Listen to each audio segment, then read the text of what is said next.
Clear About Carbon is a project for the public and private sector in Cornwall, pretty much Cornwall-based, Cornwall-focused, and the intention is to make Cornwall a leader region in carbon reduction and carbon engagement. The partners in the project are University of Exeter Business School. They head up the strand on leadership and management skills for a low-carbon economy. Ourselves at Cornwall Development Company, and we head up on a strand around low-carbon and sustainable procurement.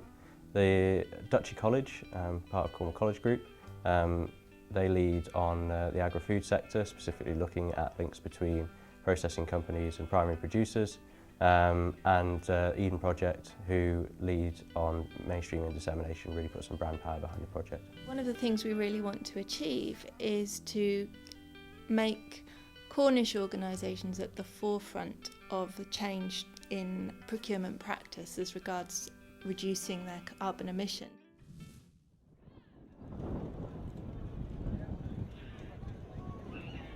Well, I think we're in an enviable position. We have lots of sunshine, we have lots of wind, we have lots of rain, and we have plenty of space that we can use to provide renewable energy. So from that point of view, I think the low carbon economy is going to be key for the future.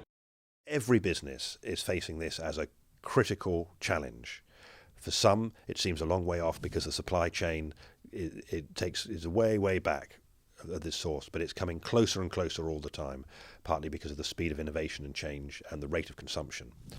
It's not just something that it's probably coming, it's here already.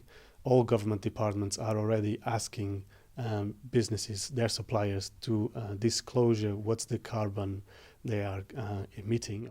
I don't think they're going to have a choice really. They're either going to do it by the carrots, as in they'll do it because they're the incentives, and eventually if they don't do it, there'll be the sticks that will beat them into action, and that will definitely be more painful.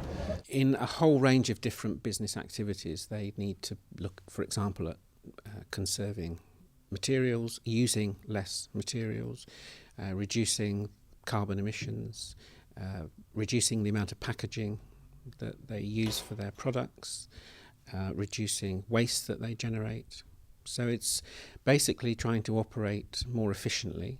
It could be a whole host of different things, and the idea is saying, well, if it's no longer business as usual, which is something Nicholas Stern said in his report recently, then what does the future look like? If we're not going to keep doing it the same way, how might it change?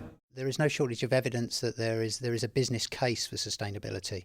In other words, it makes financial sense. There's this idea that this is just another megatrend. There were other megatrends, which is IT, and there's total quality management. With total quality management, there was this idea that quality is free. Essentially, you need to do it, because if you don't, you'll have the rework costs.